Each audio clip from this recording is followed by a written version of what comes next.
Take two. Welcome to the Sheikh and Paul's tiny little rabbit holes. Yeah, that's right. Tiny one. Say it exactly. Say it with your chest. Tiny little rabbit holes. Yeah. Tiny sexual. Okay, so It's more your like nasal, but yeah, that's fine. so welcome back to Paul's tiny little falling cheeks, tiny little rabbit. I heard already off the handles. Where second episode this week. We did Afghanistan a few days ago. We'll see when that goes up, but I will be putting this up soon. So welcome to the show. Different. Well, we're combining a few of our old topics, aren't we? It's writing. It's storytelling and the history thing. Because my big thing is I see them as kind of one. Well, I don't know if I see them as one thing, but there's certainly what's it called? They are in a continuum for me. They exist together. If not, What does? History and storytelling. It's like I get a lot of inspiration from it. Like when I'm reading like about the Babylonians, I'm thinking like, how could this be turned into a story? Right. So it's that sort of thing. From the I mean, in a way, that's kind of how I see it too. Yeah, like when I'm reading. Like that's what I like about like, you know what I mean? Because a lot of the times, the reason why this is more of a hobby for me than like a profession, I guess like a hobby isn't even like the right word for it, but like history is like an interest because I'm not writing papers about this shit. I'm not gonna like look for like archaeological evidence and all that shit. I just want to hear the story. I want to hear like cool shit that happened in the past and like how it's similar. Like most of the time it's really similar to just anyone living today. Right. What's it called? It's that. There's an escapist vibe to it, I think. Like when our topic today is I'll show you what we're gonna do with it. But it's Chinese Civil War is the topic, and me and Sheik are going to brainstorm ideas what that would look like as a science fiction or fantasy. We're going sci-fi, but so like the Expanse, but the Game of Thrones too. Like what it would look like in that, type. See, I always forget that. What do you Sorry, I got COVID. I always forget that you put like a mask of sci-fi on this. Where like when we were having the convos, like to me it was just like retelling history with using these characters, blah blah. We're doing sci-fi. We're not doing right. Yeah, we're taking Mao Zedong and turning him into like, I don't know. But see, I mean, but that does change things as well. Oh, it does? Yeah, because I see your point when all right. This is very like insider talk so far, and we're gonna like flatten it out later. Because the idea came up because we did the same thing with the Bush. Sheik brought it up because he mentioned how it's interesting that the George Bush family goes back generations, like at least four. Right. Like, what if you wrote a fan? Well, that'd be an interesting story. Yeah, you got that COVID bad. Yeah. So it's like I don't have COVID. I've been smoking weed. All right, that's it. Well, that's better.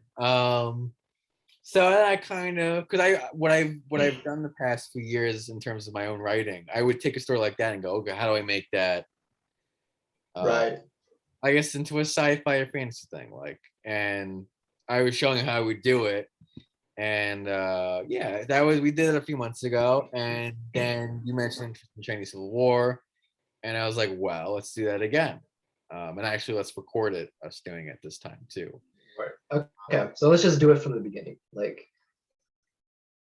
explain exactly like our thought process. Well, because the insider talk was that I guess you thought we were just doing it verbatim, like, oh, this is actually.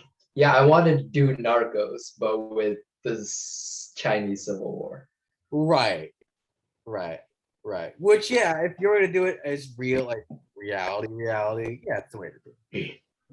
But if you set it on like, another world, then you can kind of freeze you up to do it. Because I like these stories because they're about But it limits you as well. how's it limited? Well, okay. I'm gonna clear up the rest so I can get to this point. So basically we were discussing the Chinese Civil War and how the historical events I think would play out for a great TV show, right? As is, which I didn't know about, but as is. Right. It would be. Exactly. And so we got to talking and like I guess like once hammering it down, there's two different ways of doing it, right? Um, Hody is thinking more of like a conventional narrative, I would say, with like a protagonist and antagonist, Yeah. and not just one pro. That could be like a whole family versus Game another of family. Thrones. Yeah, Game of Right. Thrones. I mean, but Game of Thrones, I would say, very much doesn't do that because there's several different characters and there is no protagonist until the show kind of like hints that Jon Snow is the protagonist, but that's bullshit. That's not how it's supposed to go, But whatever, we're not talking about Game of Thrones. But yeah, what I was saying is like have it as like a multi-character thing, tons of like different POVs, and kind of just showing the ins and outs and like how power is switching back and forth. And I guess like coming to an ending was also like a huge problem for this, right? Because since it is history that we're basing it off of, where do you stop? Because history ranges from the beginning of time till yesterday. So like, where is the line to like, My ending was Chinese when the Civil War is over and Mao wins. Yeah, I would. What do you think? See, mine is if we end it there, and like this is like the talk we had too. My problem with that is if we end it there, it kind of does the Game of Thrones thing where it's like, oh, this was the actual protagonist all along. And like I don't think, it's Mao. Yeah, it would be Mao. And especially if you're talking to like if you're again, we're doing like a layer of space, that's covering all of this too. Expanse. It's the Expanse. At the end of the day, look, it's the Right. Expanse. There's a rich history of My space thing opera. is when you're dealing with history, when politics is this heavily involved, you have to be like as like accurate as possible, or else you're gonna get haters from both sides. You're gonna like vehemently get people, tight because it's not reflecting this side accurately. Right. And it's the truth because like no side, especially in the Chinese Civil War, is free of bloodshed, has their hands clean. And so like you have to show that. You can't have like a Jon Snow type character where it's like, yeah, this is a moral world, but he's still like the really good character. Like, no, this is a civil war. There's fucked up shit that's happening all the time. I guess in terms of all it is just me following. Well, I guess I'll tell you in a minute. But that's a debate. So I guess with that said, let's get what is even the Civil War? Let's get into that. Let's see. Wait, Sheik, speak again. Just the headphone check. Testing. All right, let's go. He's making a weird noise. Let's share the screen a little bit. Participants can now share my screen. Now see my screen. Chinese Civil War. It's a complicated thing, but essentially, it was Civil War in China fought between KMT. Chinese so Party. That's the Nationalist Party. That's the party the U.S. and NATO I guess this was before NATO. I'm not sure actually. It's right when But NATO was. Well, no, this is before NATO. You're right. This is before NATO. yeah, this is the 1927. side like the US wanted to support or wanted to win in this versus obviously the Chinese Communist Party, which who won in the end, as we all know. Right. And if you don't know, like, just read up on China, like before listening to this. Well, we'll try to get the basics of the story out. Right. For sure. And So also, okay, so the way this story ends, right? Or at least like the ending, I would say, like you're going for. There's now a new country of Taiwan that thinks it's China, right? which is And and it's kind of like lame if you think about it. But well, it's just a cool. I don't want to no fucking insult to anyone who's Taiwanese. I know you got like a really tough struggle going on. You just insulted half our fan base. Yeah, all our Taiwanese fucking Yeah, let's check Twitter actually. Let's check the Twitter. dude, it's pretty big on Twitter, you know. Anything that's against the grain. Yeah. Yeah. Well, so KMT goes there. The how do you say that? I don't know. Why are you asking me? Oh, let's go. Just KMT. Yeah, that's what KMT is it'll count. cooler. But Or the nationalists. That's literally how I right. describe I them. have to say. Kuomintang. Quote. Kuomintang. Kuomintang. Kuomintang. Okay. Whatever. KMT. So nationalists versus communists. So Right. what first phase of the war lasts from 1927 to 1937. The Northern Expedition. The thing is, like, even before the war starts, you have to kind of set up Right. Yes. like where they are, right? Because for a while, these two parties were allies with each other. In fact, I think it was all just one like thing, and then they split. Right. Yeah, see, they say about the CMT CCP alliance. So, like, for a while, these like two groups were kind of freeing is a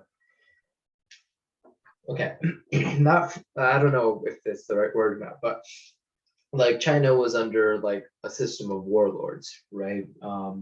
Pretty much it went through the 100 years of a humiliation caused by the Brits and the Opium Wars and shit. So the Brits fucked them up. It's like controlled by a couple of warlords, and I'm not sure how much influence the Brits and stuff still had over those warlords at that time.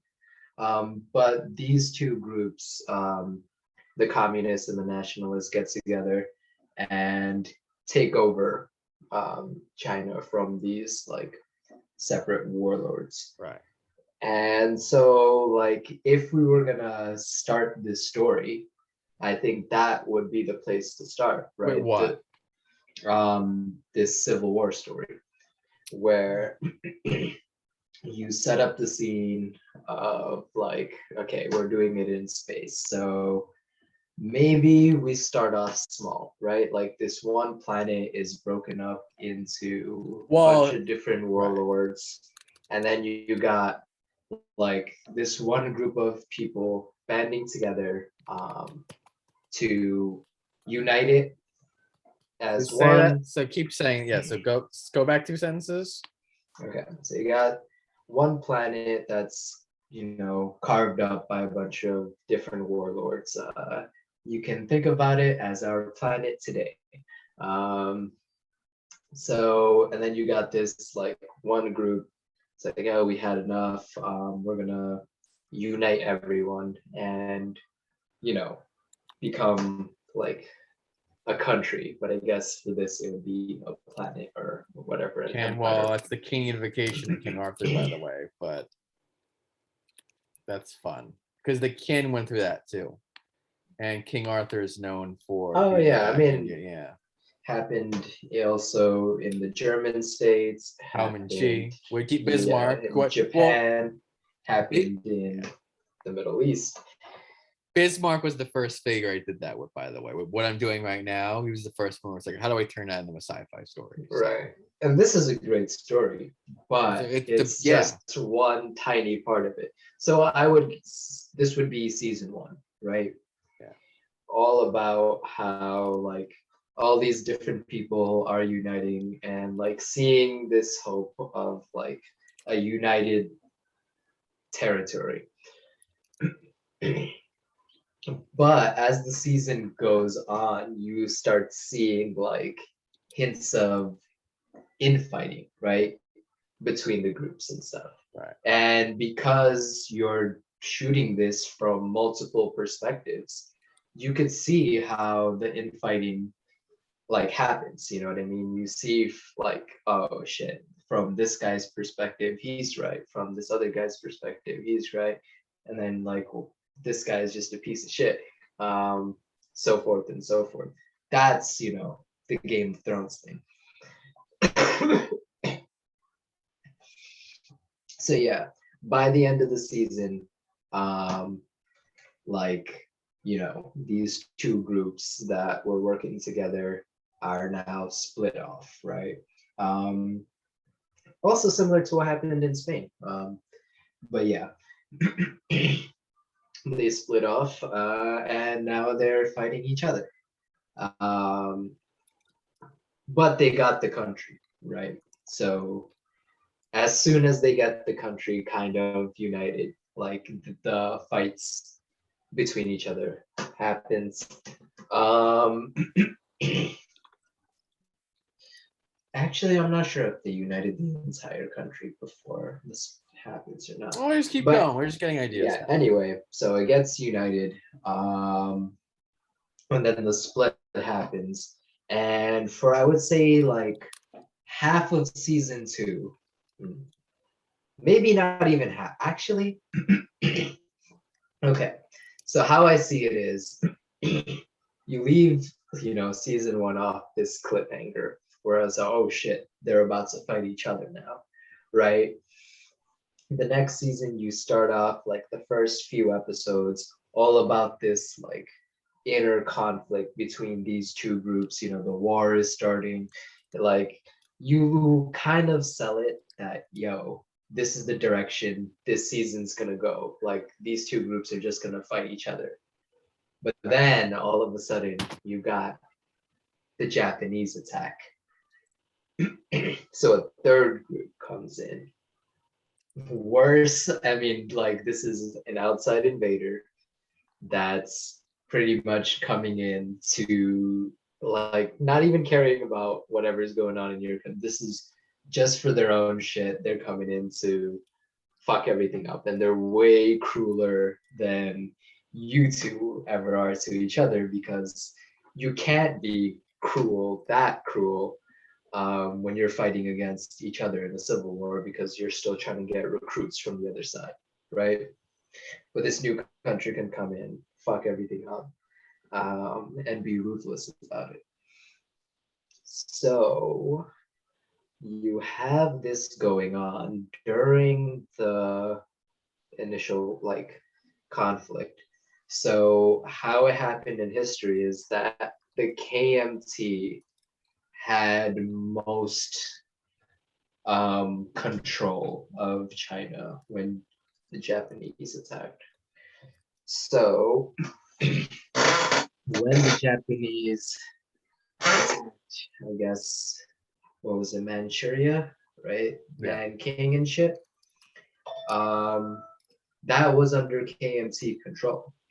But instead of fighting the Japanese, they're worried like, yo, we need to keep these soldiers alive because we're fighting the communists. So they pulled the soldiers out, leaving this entire city defenseless from to receive like some of the worst, like, pillaging and like fucked up atrocities that happened in World War II happened in, what was it, Nanking.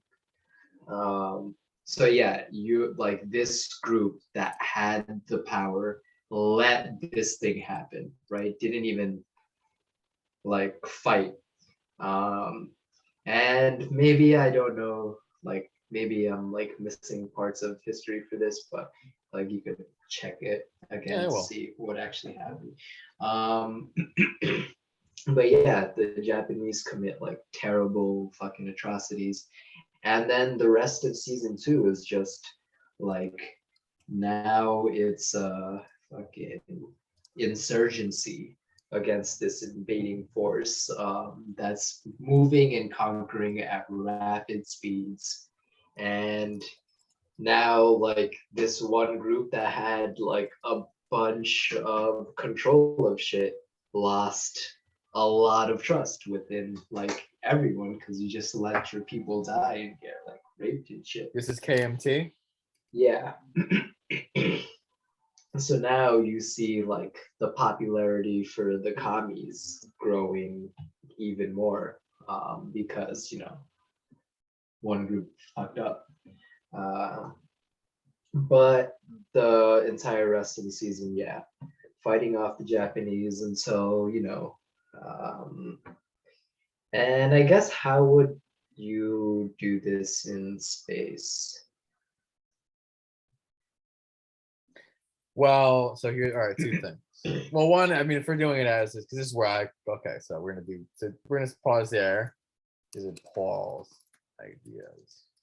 I was actually imagining not one planet, but a group of planets. Mhm.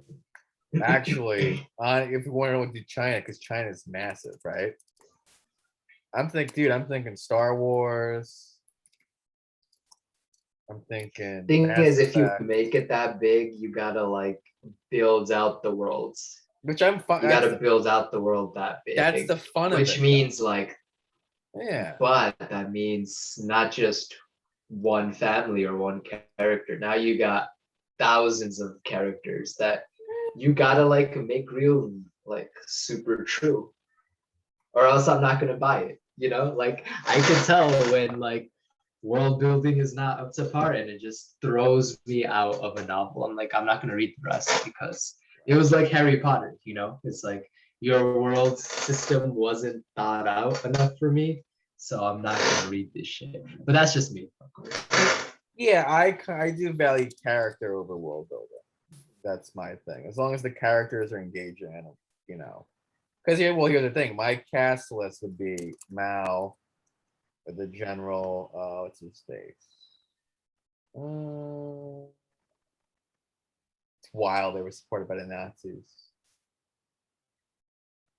Crazy. Yeah, I didn't know until just fucking Yeah, dude. And that's the one the US supported. Yeah, Ching. That's politics. That's politics for you. Okay, Ching. Hope I don't wanna. Ching. Let me just get the name pronunciations right. Sheep. How to say? Mao Zedong and Kai-shek. Kai-shek and Mao. That's the name. Kai-shek. So, well, so Hammond, these two, they're lieutenants and shit, and the everyday soldiers, and I guess their families. Though this is our cast, right? I mean, that's not what I would pick, but well, let's go. Wow, we go. What would she pick? Who would you pick to follow? So one thing I really like about the way the Song of Ice and Fire Game of Thrones stories is written is the POV character will never be a king. it will never be one of like the rulers. It will always be someone who's either in their circle or yeah, like a outside soldier who's like climbing up the ranks. Also, like when I think of storylines, I always like that's really interesting when Right. you could start with oh yeah, my bad. What? Yeah. Once we're being interrupted, but my Oh, yeah, my studio assistant needs to be 1 second. yeah, no worries.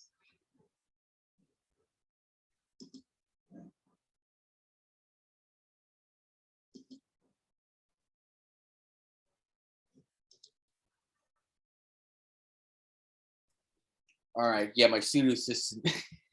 My studio assistant, my mother. Um.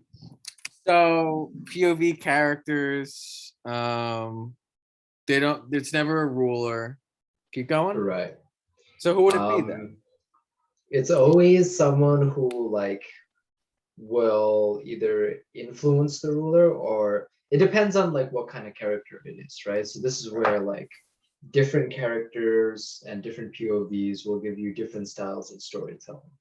So one thing will be the character who's there to see all that shit but has no power over anything that's done.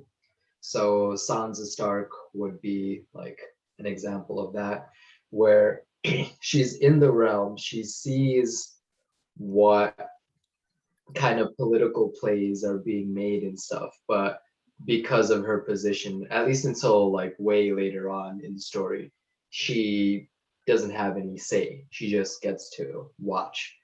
Um, and then yeah, like for that character, the storyline would be like, yo, they get more and more power and more say, and now like the schemy shit they see, they have the choice of like, oh, am I gonna do the same thing or not? And then that'll be fun to play around with. You got like the soldier who's climbing up the ranks. So though they're there for the battlefield shit, right? You get to see the perspective of just a soldier fighting in the war and what the war is like, all of that. um what else? Everyday person, that, well, I wouldn't say everyday person, it would be like an average citizen that joins one of the parties, right, and becomes entranced with them, or like you see what kind of like fucked up shit needed to happen in their lives in order for them to join with one party or the other. And you could do this for multiple characters too. That's the cool stuff about war. There's just always suffering to go around, um, and people getting radicalized and wanting to fight. What else? You could get one from the perspective of someone captured by the Japanese or living through one of their atrocities. So you see this new threat over the horizon, and you could focus that one character like, yo, I don't care what side it is as long as they take care of the Japanese. So you got that POV. And then you can also couple up these characters as well. So one or two can have a relationship with each other, or one of them could be like, maybe you don't see the relationship from two POVs, but one, and someone dies, and then you got like a whole storyline for that. So this is what I mean with like the multiple story like shit, and why I want to do it. Just because like you don't have to make any one story perfect, but you still get all of these stories. You get war being like, more accurate, and like why people would, join one side or the other. And yeah, it's not like as simple as a good guy, bad guy thing, because you get to see all these different POVs. You get to see like why this is happening, why someone would join this side oh shit, like this one group that I thought was good, like, and you could do this from a character perspective too. This group that I like thought was righteous and shit, now they're committing these atrocities, and like, am I gonna stay or what? And it's not, doing it from the leader's perspective, you don't get all these stories. Because the leader kind of sets up the story. They are the ones making the moves and shit. Whereas the other characters, they're more there to like help you see this world and see this conflict. Interesting. Anything else? No, that's where I was going with that. How you would do this in space? I guess it would be very similar, right? War is war no matter what. Well, all right. I'm gonna give you all right because I was thinking, yeah, Chinese. Well, let me just finish my. So not one planet, but group of planets. China's massive. Something just of that galactic scale, since I just like that stuff, and it gives the work a feeling of tremendous scale. However, Sheik is leaning more towards the gritty side of things. So one planet. If it's about war, it's gonna be great. There's no War is the main. Well, what are you saying about war though? Like war is a topic, not a thing. Right. I guess the theme would be like everyone thinks they're righteous. Right. Right. 1 second. Wow.